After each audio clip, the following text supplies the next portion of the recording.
My ideal first dinner date has to be one that leads up to sex. I don't like the real fancy schmancy stuff where I don't know the food and where they bring out shrimp for free. I don't like that. I think it's important to be able to have a clear conversation with the person you're on a date with, and not have distractions. I like a nice restaurant that gives pizza. I think that's the best dates I've been on, yeah. Oysters. Oysters and wine. Oysters and martinis. Better. But it has to have some kind of event with a guy who doesn't mind getting his ass kicked in pool, and then maybe kicked later on with less clothes on in another kind of pool. I don't know. As long as it has that kind of fun to it, I'm game. I don't want to go to a gay bar for a first date. Like, I would rather go somewhere where there's not other people around that could take the focus off of me. Focus on me. Focus on me.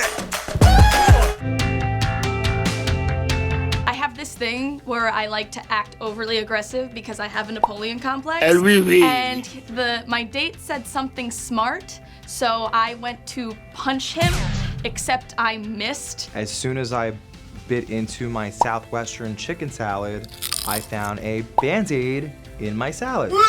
We were eating lobster, and I was cramming my fork in, and it slung a big piece of lobster meat across the room, and it landed in this lady's bouffant hair. So I just fell over and may or may not have hit the waiter who was carrying just an appetizer, not a big plate, but an appetizer, and I took us out for the night. We were down. I didn't want to scare my friends, so they were like, "Why aren't you breathing?"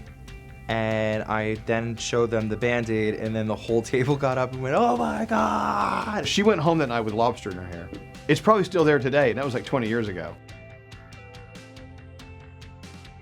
I've never met the one person that I truly idolize, and that's Barbra Streisand. I would love to sit with her at dinner. Hello, gorgeous.